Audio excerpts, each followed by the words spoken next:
You are listening to the Hiking Radio Network, where we talk the walk with shows by hikers about hikers for everybody.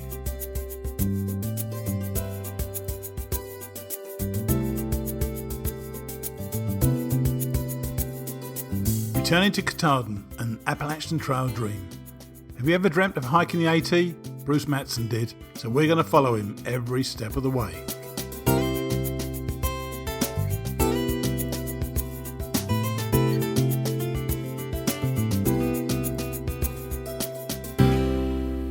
Hi, and welcome back to Returning to Katahdin, an Appalachian Trail dream, sponsored by Trailtopia. It's hard to believe, for me anyway, that Bruce is now on week 9 of his journey and now through the 700-mile mark.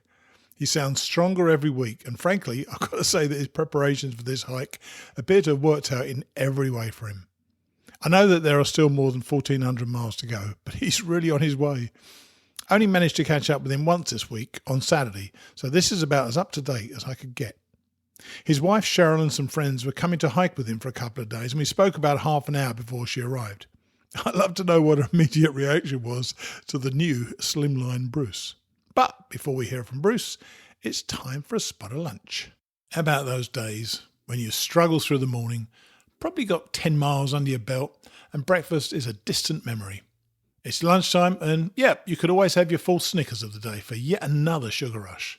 But sitting there in an empty shelter, protected from the bitter wind, I'm sure you'd really rather have Trailtopia's beef-flavoured ramen noodles with green beans, corn and mushrooms. D-flippin'-licious. And if you need to go without the gluten, all of Trailtopia's ramen noodle lunches and light dinners are available gluten-free. Try Trailtopia Adventure Food, the best of home cooking away from home. Despite the fact that Bruce and I spoke just once, there are 2 recordings as we were disconnected partway through, but you'll hear that soon. I started out with a question from a listener, and as you're going to hear, Bruce gave such a lawyerly answer, though I thought he handled it really well. Here's Bruce.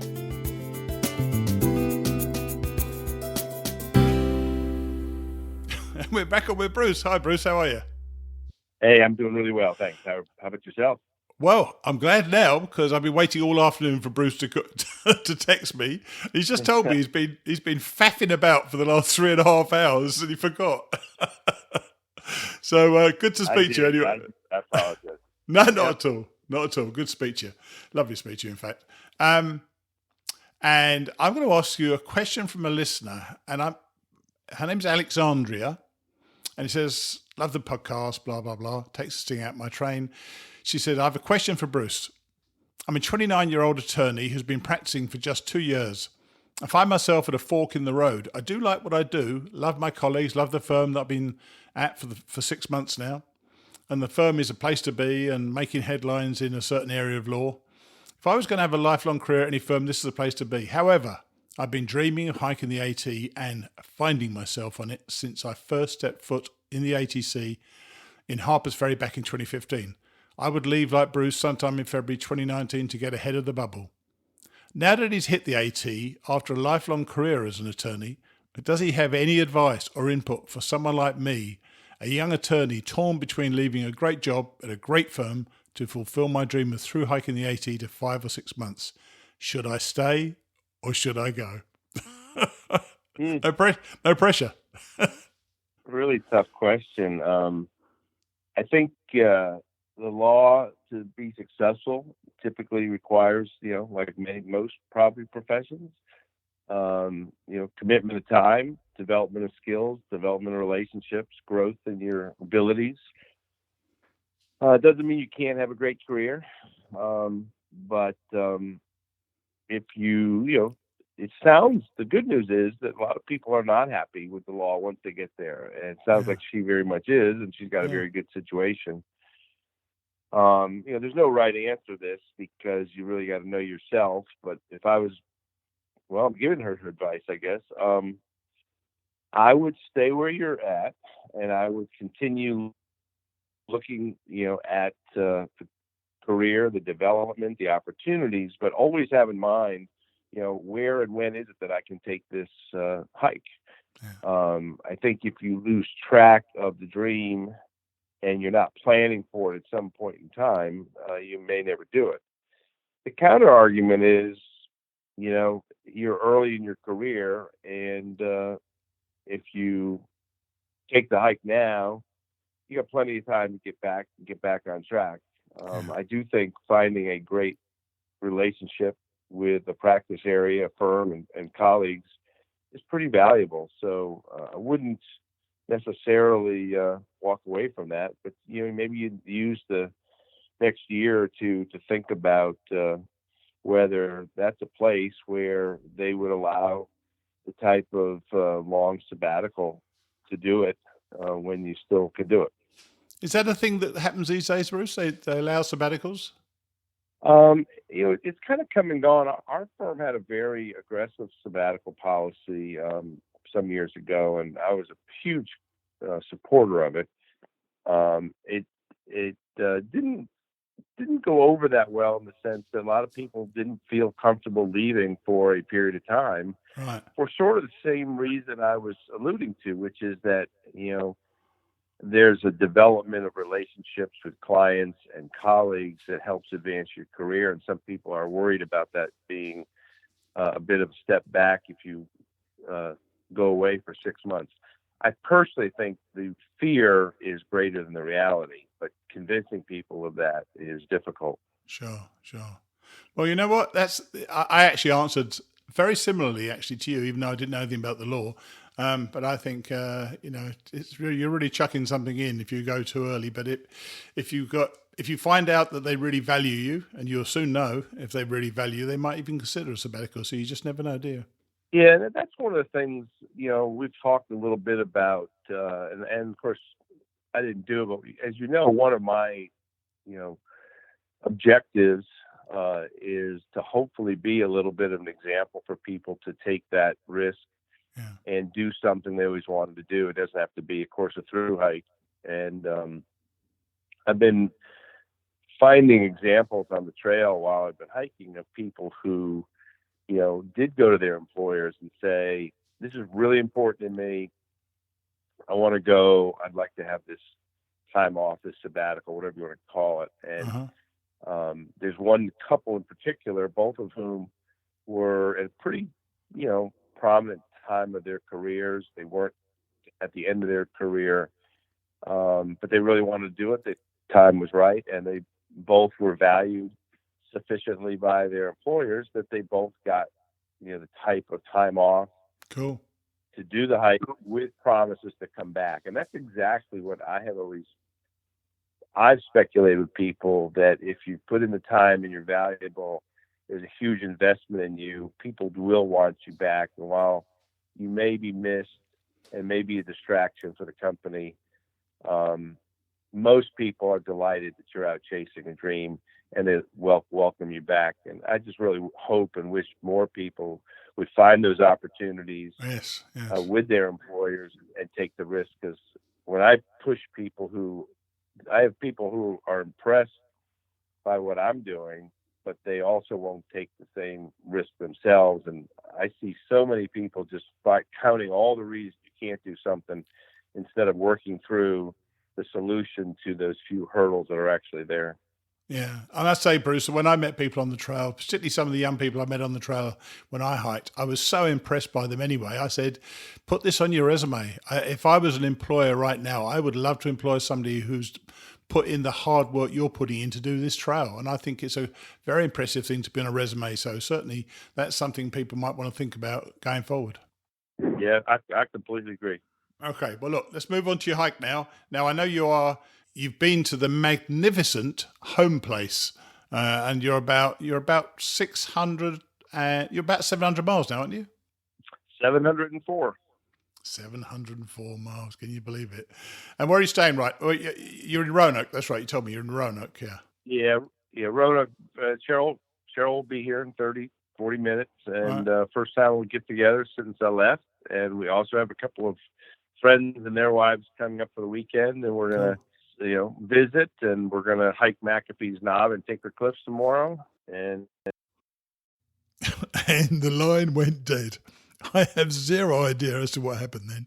But a minute later, we were back on and just moved forward. I'm back.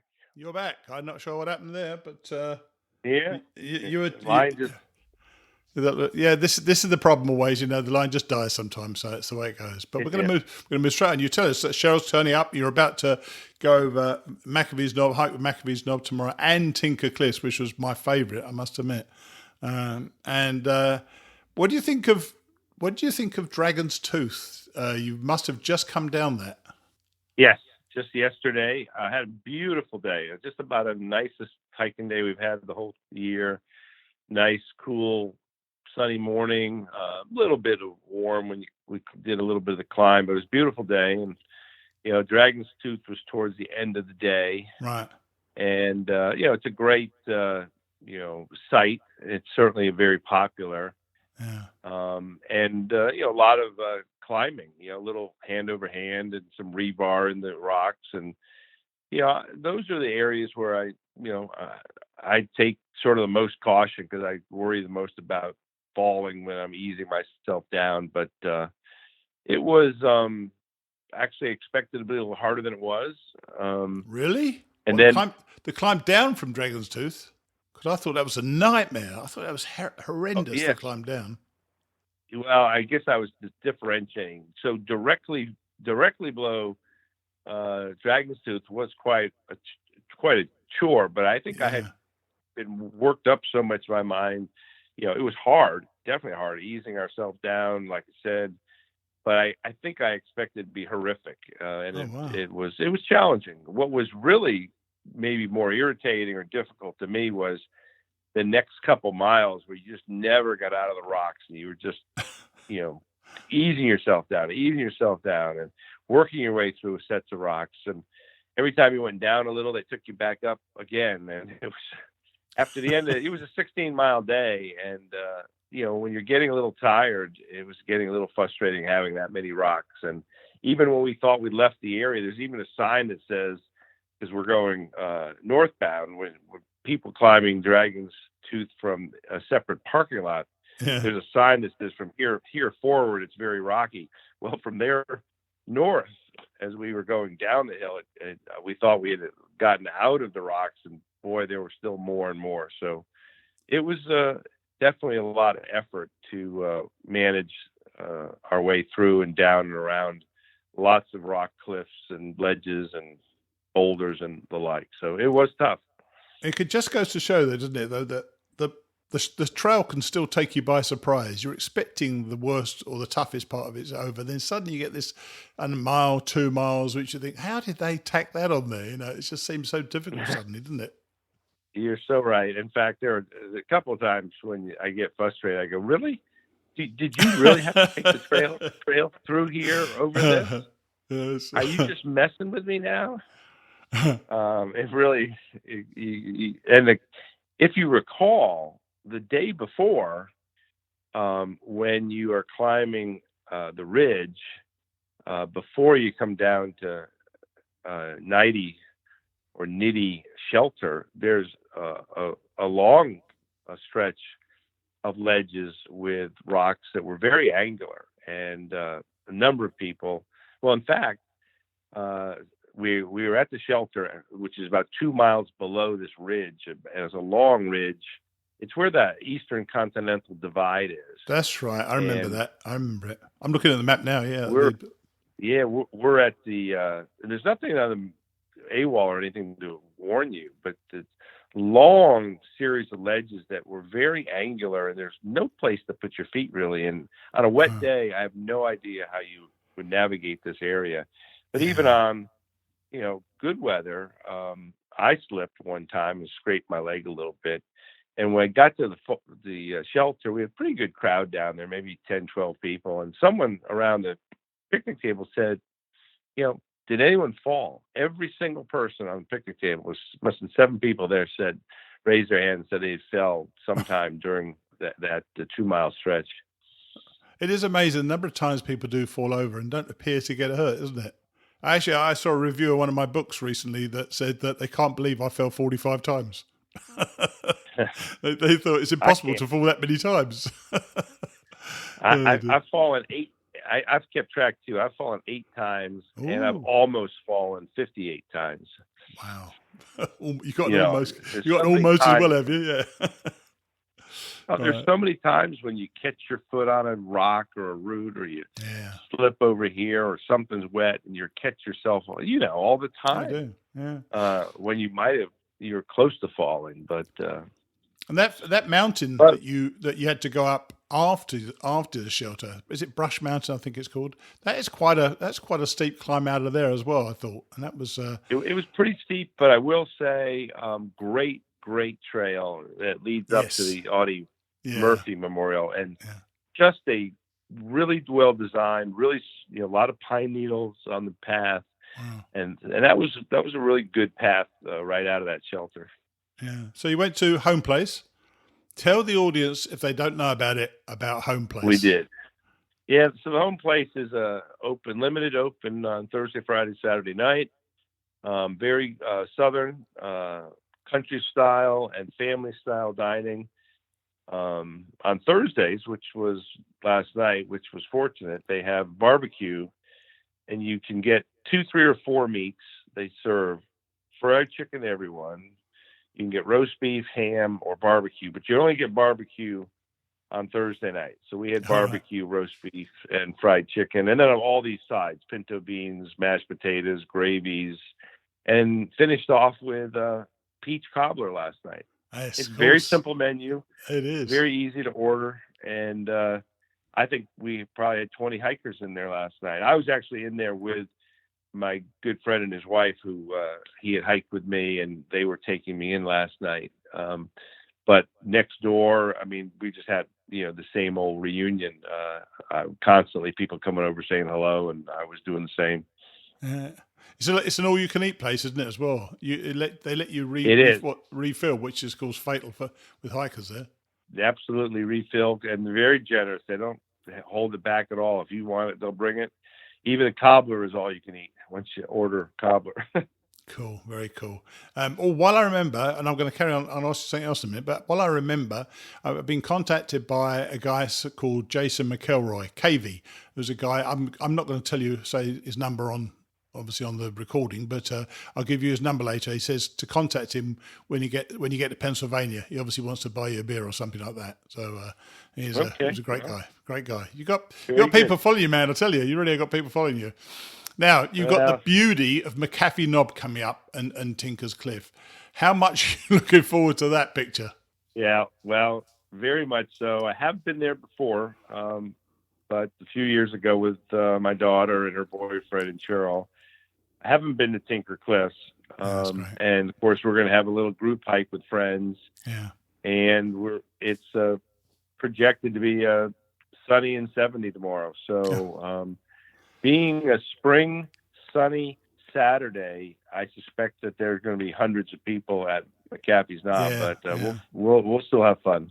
Yeah. So, do you think the spring is at last here now? When's the last time you had some snow or really cold weather? Didn't have any. It's bland. Last time we had snow was bland. Okay. You're moving through the spring. Yeah, and the forecast is for if you looked at my app. We have literally 6 days of sun in a row coming up, and Beautiful. Pretty warming temperatures. So it would be pretty fair to say maybe spring has finally arrived. It's going to be a warm week and pretty dry week. So, but we'll see.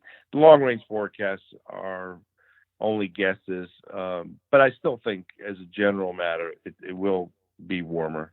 How's this changed your hike? You did say before, because all you could do was move and get into tent at night. Has it made it more sociable?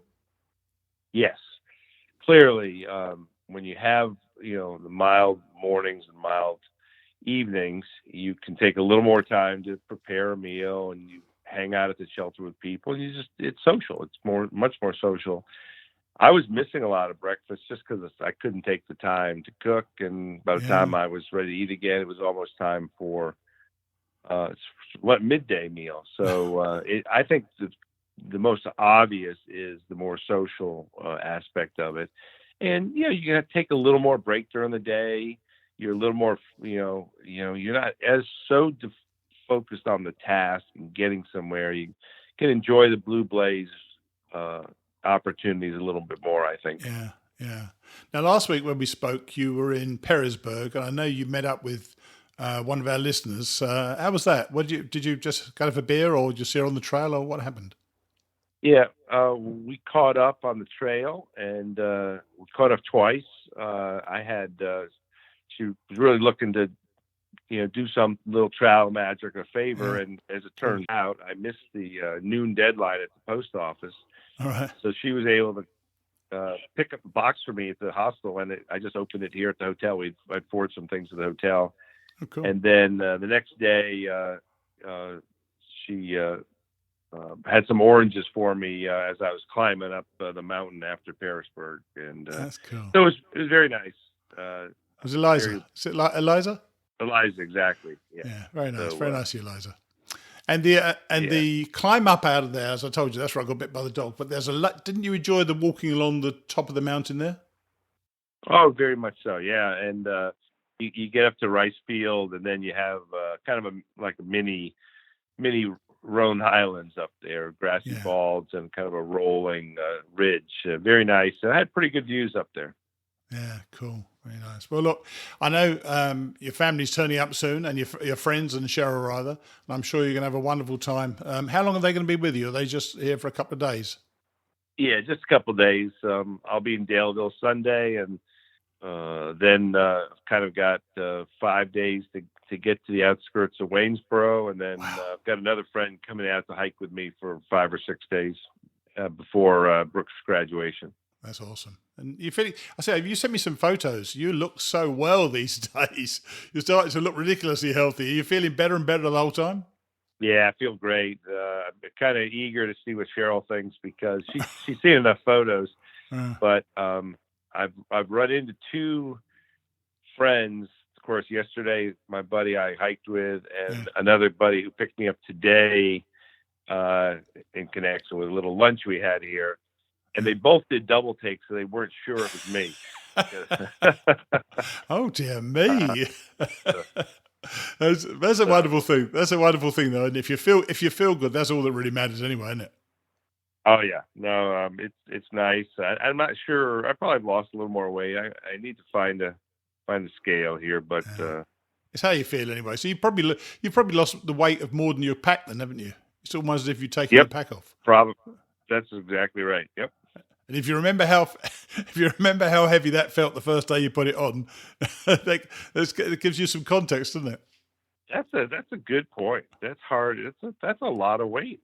Yeah, exactly. Okay. Well, look, great to catch up with you. Say hi to Cheryl for me, and I'm sure you're going to have a blast. And send me a picture from MacAfee's Knob, however many people there are there. And remember what I said about Tinker Cliffs. I think that is even more spectacular than MacAfee's Knob. So great. Enjoy that as well. We knock on wood, but we sure have a great forecast. So I'm looking forward to it. And great. I will talk to you soon. Okay, mate. Take it easy. Bye. Bye. Take care. Cheers. Bye.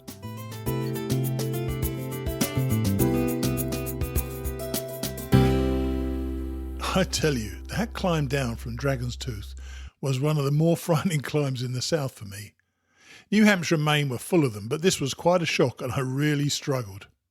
And wouldn't you have guessed it, not only does Bruce know the number of falls he's had, he has a nearly fallen total as well. Of course he does. I bet it gave him a laugh when his buddies did a double take when they saw him. There's something quite satisfying to know that what you're doing is confusing the heck out of other people. Thanks, of course, to Alex for her interesting question. And let me have your address, Alex, and I'll get a couple of Trailtopia meals heading your way. Don't forget to keep up with Bruce's vlog on YouTube. He has a bunch of pictures and videos, releasing a new episode every week. You may well recognise the music that he uses. I'll put a link to his YouTube channel in the show notes. Bruce and I will see you next week.